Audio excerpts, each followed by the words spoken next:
سلام كبرات تختاتلتي يوتيوب شانل سينما سمرن لومون كم وترو زتفرالي سبورتا وحبرتات حيزنا لكم قريبنا لنا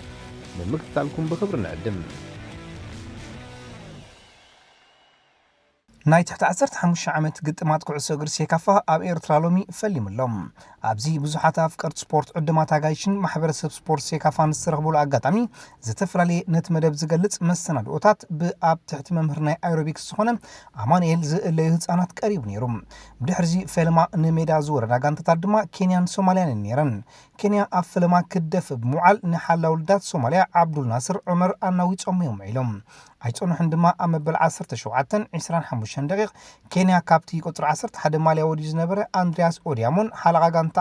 ሙራጌ ጄምስን ኣቢላ ክልተ ባዶ ንዕረፍቲ መሪሓ ወፅያ ድሕሪ ዕረፍቲ ኣብ ትሕቲ ጋናዊ ኣሰልጣኒ ኦሴይፎሱ ኢግናቲዮስ ዝእለዩ ሶማልያውያን ንብተወላዲ ጻዕዳ ሕብሪ ዝውንን ኣሰልጣኒ ሳጋር ላካኒ ትስልጠን ኬንያ ፍጹም ኩዕሶ ምትንካፍ ኣብዮም ኣምስዮም ይኹን እምበር ዝረኸቦም ኩነበሩ ኩዓሳሱ ብቐሊሉ ክምሰላሎም ኣይከኣላን ኣብ ከም ዝህሞት ብዘይ ተስፋ ምቑራጽ ንልዳት ኬንያ ክወሩ ዝወዓሉ ሶማልያን ድኻም ክስምዖም ብምኽኣሉ ንልዳቶም ክቆጻጸርዎ ኣብ ዘይክእሉሉ ደረጃ በጽሖም በዚ መንጽር ንዝነበረ ሃዋህው ዝመዝመዙ ኬንያውያን ኣብ መበል 63 ደቂቕ ካብ ተቐይሩ ንሜዳ ዝኣተወ ኣንድሪ ዋስዋ ኣቢሎም ሳልሰይቲ ብምርካብ ንዓወቶም ኣረጋጊጾሞም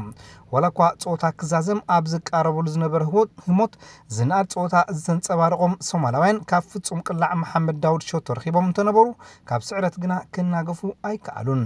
በዚ ድማ እቲ ግጥም ብዓወት ኬንያውያን 3-1 ተዛዚሙ ድሕረን ንሜዳ ዝወረዳ ሃገራውያን ጋንታታት ኤርትራን ቡሩንዲን ነበራ እዘን ክልተ ጋንታታት ናይ 1-4-3-3 ስልቲ ጸወታ ሒዘንን ናብ ሜዳ ኣትየን ኣብዚ ኤርትራ ጸወታ ካብ ዝፍልማት ሒዛ ሓደገኛ ፈተነ ኣካይዳ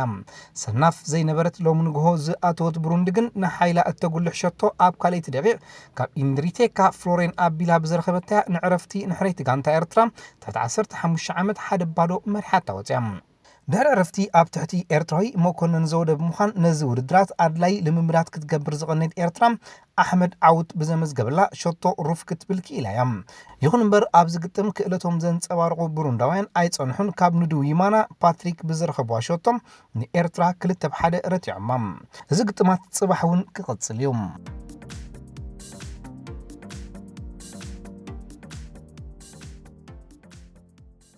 ኤርትራዊ ኣማኑኤል ገብረ እግዚአብሔር ዝሳተፉ ዘሎ ቱር ቦልታ ቡርጎስ ድሮ 4 መድረኻት ተላዒልወሎም ጽባሕ ብዝካየድ ውድድር ድማ ክዛዘም እዩ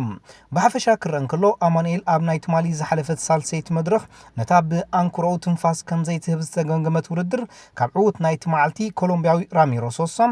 1 ደቂቕን 12 ካሊታትን ዶንጊኡ ታሽዓይ ደረጃ ሒዙ ንውድድሩ ክፍጽም ክኢሉ ኤርትራዊ ኣማኑኤል ገብረ እግዚአብሔር በዚ ተተባቢዑ ድማ ናብዛ ናይ ሎሚ ካብ ኣታ ፑዮርካ ክሳብ ሲዮዳድ ሮማና ዲ ቺሊኒያ ትዝርጋሕ ዝነበረት ናይ 174 ኪሎሜትር ውድድር ተቐዳደምቲ ኣብ ሰዓት 42.1 ኪሎሜትር እናተሓንበቡ ኣብ ፍጻሜ ዝበጽሑሉ ግዜ እዚ ተቐዳዳማይ ክለብ ዳይሜንሽን ዳታ ዝኾነ ኤርትራዊ ተቐዳዳማይ ምስታ ኣብ ካልኣይ መስርዕ ተገዲማ ዝነበረት 6 ካሊት ግዜ ጥራሕ ተበልጸት ካልአይቲ ጉጅለ ብምዃኑ መበል 12 ተርታሒዙ ንውድድሩ ፈጺሙ ዝርከብ ነዛ ራብዒት መድረኽ ስፓኛዊ ኣሌክስ ኣራምቡሪዩ ብ4 ሰዓትን 7 ደቂቕን 55 ካሊታትን ነጥቢ ከሲብላ ኣብዚ ክሳብ ሕጂ ተኻይዱ ዘሎ ቱር ቡርጎስ ናይ ግዜ ማልያ ኮሎምቢያዊ ራሚሮ ሶሳ ብ15 ሰዓታትን 19 ደቂቕን 51 ካሊታትን ግዜ ዝመርሕ ዘሎ እዩ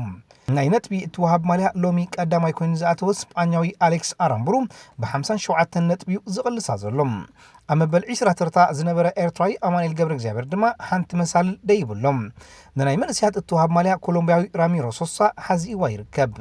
ኤርትራዊ ኣማኑኤል ገብረ እግዚአብሔር ድማ ብ1 ደቂቕን 4 ካሊታትን ግዜ ጥራይ ተበሊጹ ኣብ መበል 30 ደረጃ ኮይኑ የቋምት ኣሎ ብዘይካዚ ኮሎምቢያዊ ራሚሮ ሶሳ ናይ ክለብ ቲም ኢኒዮስ ብ30 ነጥቢ ጎብለል ኣንበሳ ዓቐብ መበል 41 ጊዜ ዝካየድ ዘሎ ቱር ቡርጎስ ዘሎ እዩ ኣብዛ ልብሲ ኣማኑኤል መበል 15 ደረጃኡ ኣይድፈረን ዘሎ ብጋንታ ደረጃ ስፓኛዊት ክለብ ኢስኳዲ ባስኳ ኳንትሪ ሙሪያስ ብ46 ሰዓትን 3 ደቂቕን 15 ካሊታትን ግዜ ትመርሓላ ደቡብ ኣፍሪቃዊት ጋንታ ዳይሜንሽን ዳታ ድማ ኣብ መበል 15 ተርታ ትርከብ ንመበል 41 ጊዜ ዝካየድ ዘሎ ቱር ቡርጎስ ጽባሕ ቀዳም ንተቐዳደምቲ ካብ ሳንቶ ዶሚኒጎ ደሲሎ ሰበጊሱ ኣብ ላጉናስ ዲ ኔይላ ብዝዛዘም 50 መጨረሻን መድረኽ መጋረጅኡ ክዓጽዩ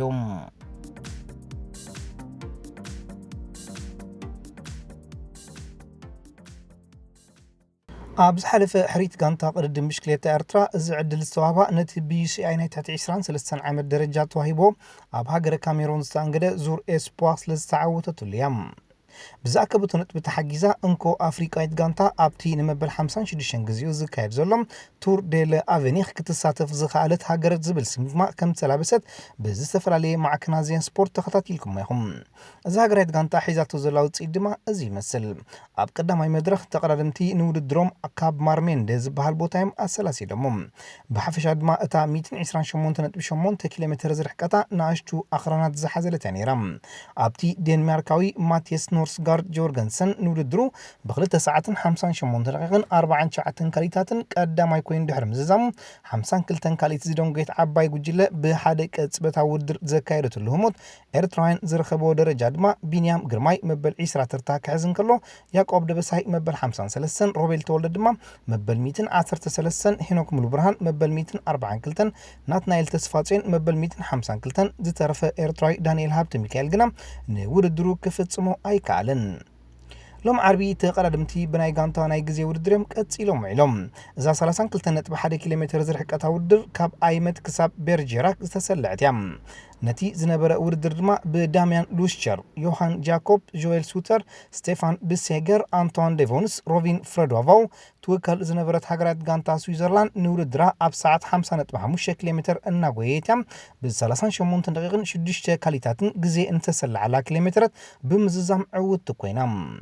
بأسلطاني يوناس زكرياس اللي هاجرات غانتا إرترا دمام نابناي غانتا كرونومتر ودر نهنوك ملوبرهان يعقوب دبساي بينيام غرماي روبيل تولدن أختيتام أبتي أب ساعات 24.9 كيلومتر فتنة زنبورو معك اندمام نود الدروم ب41 دقيقة 3 كاليتاتن مالت كابعوتي هاجر سويسرلاند بكلت دقيقة 57 كاليتاتن غزي بمدحر مبل 21 ترتا رخيبو مالهم تمالي دحري نود الدرو كفتصم زيك على إرتراي دانيال عند ميكائيل أبز وردر كساتف هايكالن ناي فرنسا وردر زخونة تور دي لأفينيخ بمسرة أكايد وزولو كلتا مدرخات كعك أنن كلهم ناي جزي ماليانايز وردر دنماركاوي ماتياس نورسغارد جورغنسن بثلاث ساعات 37 دقيقة 40 كلتن كاليتاتن يمرحلهم أبزا ماليا إيرتراين تقرادمتي بينيام غرماي كاب 10 ناببل 94 يعقوب دبساي كاب 53 ناببل 95 كوردن كلهم روبيل تولدغنا كاب 110 ناب 96 درجو أم حيشم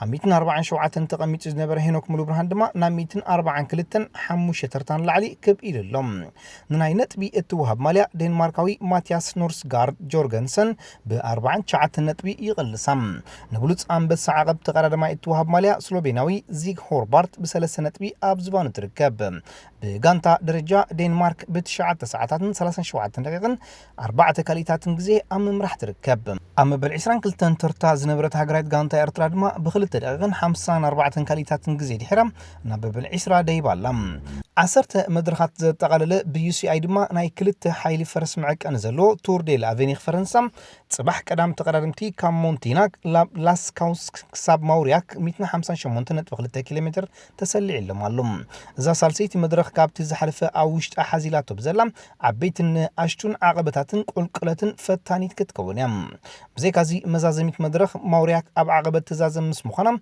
اتوم ناي محقوار كالزلوم كربحولات تسبيتالهم تصبق عدل نمن اسياتنا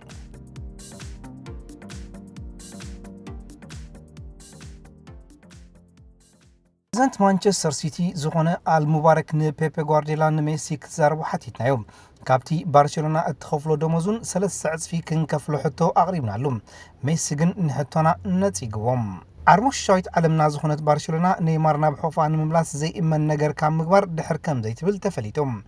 دحر بزوح ربرب كجبرو تصنحن زلو قداي نيمار بوغن بارسا نيمار نمونان كوتينيو 100 مليون ايرون كتهب كربت كامزلا كتفلتن كلام نيمارون بجيدونا بارسا نمصنبار دموزو كاب 38 مليون ناب 23 مليون كوردو كمزو سنه افريت اللوم بيشجي سغابزا ساعتيا نخلو نتيغم بلو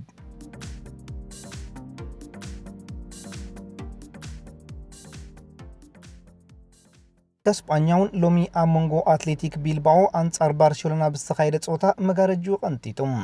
ኣብዚ ጾታ ባርሳን ሓለቃ ጋንታ ሊዮኔል ሜሲ ብሰንኪ ማህረምቲ ኣብ ዝኸሰረትሉ ጾታ ኣሰልጣንያ ባልቤርደ ኣብ መስመር መትካዕቲ ንፈረንሳዋይን ዑስማን ደምበለ ኣብዚ ክራማትና ባርሳ ዝተሰጋገለ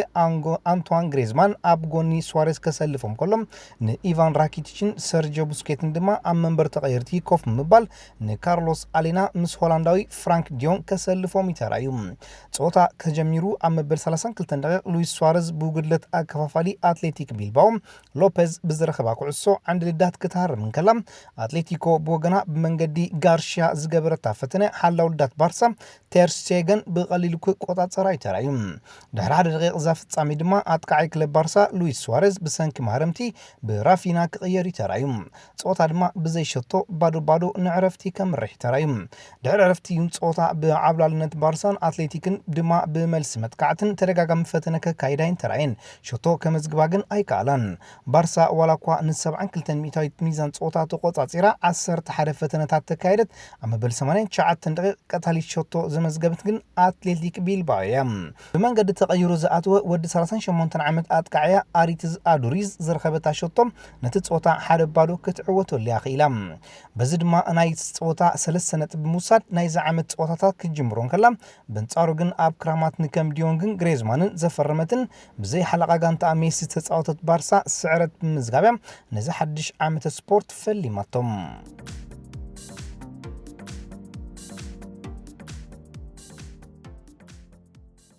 ግጥማት ቡንደስሊጋ ጀርመን ሎሚ አሞንጎ ባየር ሙኒኽን ሄርታ በርሊንን ብዝተኻየደ ጾታ ናይ ሎም ዓመት ውድድራቱ ፈሊሞም እዚ ኣብ ስታዲየም አሊያንስ አሬና ዝተኻየደ ግጥም ኣብ ሜዳ ትገጥም ዝነበረት ባየር ሙኒኽ 24 ደቂቕ ምስ ተላዕሎም ብመንገዲ ፖላንዳዊ ሮበርት ሌዋንዶውስኪ ዝረኸበታ ሸቶ መሪሕነት ናይ ጾታ ክትሕዝ ክኢላ ሄርታ በርሊን ዝተመዝገበታ ሸቶ ድሕሪ 12 ደቂቕ ብመንገዲ ዱዲ ሉከባቢዮ መልሲ ብምሃብ ንጾታ ክትመዓራርዮ ተራእያ በዚ ዝዓገበት ዘይ መሰለት ሄርታ በርሊን ድማ 3 ደቂቕ ብማርኮ ግሪጅ ካልእት ሸቶ ብምዝጋብ ንጾታ መሪሓቶ ናብ ዕረፍቲ ከተምርሕ ተራእያ ድሕሪ ዕረፍቲ ንሃጓፈታ ኣለልያ ዝኣተወት ባየር ብተደጋጋሚ ንልዳት ሄርታ በርሊን ትኩሓሉ ኣብ ዝነበረት ፖላንዳዊ ኣጥቃዕያ ሮበርት ሌዋንዶውስኪ ብተኸላኸልቲ ሄርታ በርሊን ተሳሒቡ ብምውዳቑ ፍጹም ቅላዕ ረኺባ ፖላንዳዊ ሌዋንዶውስኪ ድማ ሓላፍነት ናይታ ፍጹም ቅላዕ ብምውሳድ ነታ ሸቶ ከመዝገባ ይተራዩ ብድሕሪዚ ዝኾነ ሸቶ ከይተመዝገበ ምዱብ ግዜ ብምካሉ ድማ ኣብዚ ሌዋንዶውስኪ ደሚቑሉ ዘምሰየ ምሸት ባየር ሙኒኽ ምስ ሄርታ በርሊን ማዕረ 2-2 ብምፍልለያ ንውድድራት ናይዚ ዓመት ኣብ ምፍላሙ 2 ነጥቢ ከሲራ ናይ ሎም ዓመት ውድድራታ ጀሚራላ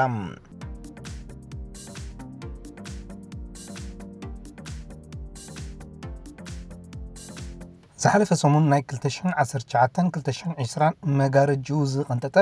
ግጥማት ፕሪምየር ሊግ እንግሊዝ ጽባሕ ቀዳመ ሰንበት ከምኡውን ሶኒ ብዝካየዱ ግጥማት ናይ ካልኣይ ሰሙን ጸወታታት ከሰላስል እዩ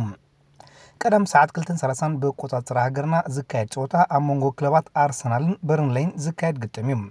ዝሓለፈ ሰሙን ኣብ ዘካየደው ጸወታ ክለብ አርሰናል ናብ ሜዳ ኒውካስል ከይዳ ናይ ሓደ ባዶ ዓወት ከተመዝግብ እንከላ መዘና በርንሌውን ኣብ ሜዳ ንሳውዛምፕተን ኤንጊዳ ናይ 3 ባዶ ሙቁር ዓወት ኣመዝጊባ እያ ኣብ ዝሓለፈ 10 ርክብ ናይ ዘን ክለባት ክለብ አርሰናል ብክለብ በርንሊ ተሳዒራ ከም ዘይትፈልጥ ስታቲስቲካዊ ጸብጻባት ይሕብሩ ብዘይካዚ ክለብ አርሰናል ኣብ ስታዲየም ኤሚሬትስ ንበርንሊ ኤንጊዳ ኣብ ዘካየደቶ ዳሕረወት ግጥማት ኣብ ኩሉ ዓወት ክቐንዓን ከሎ 21 ሸቶታት ድማ ኣመዝጊባ እያ እዚ ጾታ ብማእከላይ ዳኛ ማይክ ዲን ክዳን ምዃኑን መርበብ ሓበሬታ ፕሪምየር ሊግ ኣብ ገጻቱ ኣስፊሩ ይርከብ ሰዓት 5 በቆጻጽራ ሃገርና ኣብ ዝካየዱ 5 ጾታታት ምስ ንዕዘብ ድማ ዝሓለፈ ዓመት ካልኣይ ተርታሕ ዝሓዘት ሊቨርፑል ንክለብ ሳውዛምፕተን ከተእንግድያ ዝሓለፈ ሰሙን ሊቨርፑል ንክለብ ኖርዊች ዓዲማ ናይ 4-1 ዓወት ከተመዝግብ እንከላ ብኣንጻሩ ሳውዛምፕተን ብበርንሊ መሪር ናይ 3 ባዶ ስዕረት ኣመዝጊባ ንሕልፍ ጸብጻብ ዘን ክለባት ምስ ንዕዘብ ኣብ ዝሓለፈ 4 ዘካየደው ጸወታታት ክለብ ሊቨርፑል ንሳውዛምፕተን ኣብ ኩሉ ክትዕወተላን ከላ 11 ሸቶታት ምምዝጋባውን ይፍለጥ ክለብ ኤቨርተን ዋትፎርድን ዘካየደው ጸወታውን ካልእ ኣፍ ካማይ ዘምዑ ግጥም ናይ ሰሙን እዩ ክለብ ዋትፎርድ ዝሓለፈ መኽፈት ጸወታ ብብራይተን ዝተጸበየቶ ናይ 3 ባዶ ከም ዘጋጠማ ዝዝከር ኮይኑ ብመንጽሩ ኤቨርተን ምስ ክሪስታል ፓላስ ማዕረክ ትፈላለያ ተራእያ ብዘይካዚ ናይ ቅድም ኣሰልጣኒ ዋትፎርድ ማርኮ ሲልቫ ትዕለም ኤቨርተን ኣብዚ ሓለፈት 9 ፀወታታት ኣንጻር ኤቨርተን ኣብ 6 ከም ዝተዓወተት ስታቲስቲካዊ ሓቅታት ይሕብሩ። ዝሓለፈ ሰሙን ንዋትፎርድ 3-0 ዝቐፅዐት ብራይተን ኣንጻርታ ብማንቸስተር ሲቲ 6-0 ተረትዐት ዌስትሃም ክትእንግድያ። ሎም ዓመት ናብ ውድድር ፕሪምየር ሊግ ዝሓለፈ ሰሙን ብቶተንሃም ናይ 3-1 ስዕረት ዝገጠመ ኣስቶን ቪላ ብወገና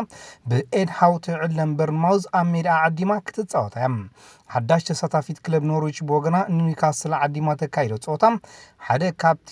ሰዓት 5 ብኣቆፃፅራ ሃገርና ዝካየድ ፀወታታት እዩ። ሰዓት 7:30 ብቆፃፅራ ሃገርና ዝካየድን ኣፍቀርቲ ስፖርት ዓለምና ብሃንቆታ ዝፅበይዎ ዘለዉ ዝዓበየ ናይ ዝሰሙን ዝፀወታ ኣብ ሞንጎ ጓርዲዮላን ማንሲቲን ብፖቸቲኖ እትዕለም ቶተንሃምን ኣብ ስታድየም ኢትሓድ ዝካየድ ፀወታ እዩ። ንሕሉፍ ስታቲስቲካዊ ፀብፃባት ዘን ክለባት ምስንዳድ ድማ ክልቲአን ክለባት ኣብ መኽፈቲ ፀወታን ምቁር ዓወት ኣመዝጊበን። ኣብ ዝሓለፈ 4 ዳሕሮ ፀወታታት ክለብ ማንሲቲ ኣብ ኩለን ብምዕዋት ናይ 100 ዓወት ኣመዝጊባ። ኣብ ዝሓለፈ 9 ኣብ ኢትሓድ ዝተኻየደ ፀወታታት ክለብ ስፐርስ 4 ነጥብ ጥራይ ወሲዳ። ክለብ ማንሲቲ ኣብ ሜዳ ዘካየደቶ ቀዳማይ ናይ ሊግ ፀወታ ኣብ መወዳእታ ስዕረት ዘመዝገበትሉ ዓመት 1989 ዓመተ ምህረት እዩ። እዚ ናይ ሰሙን ዝዓበየ ፀወታ ብእንግሊዛዊ ዳኛ ማይክል ኦሊቨር ክዳንም።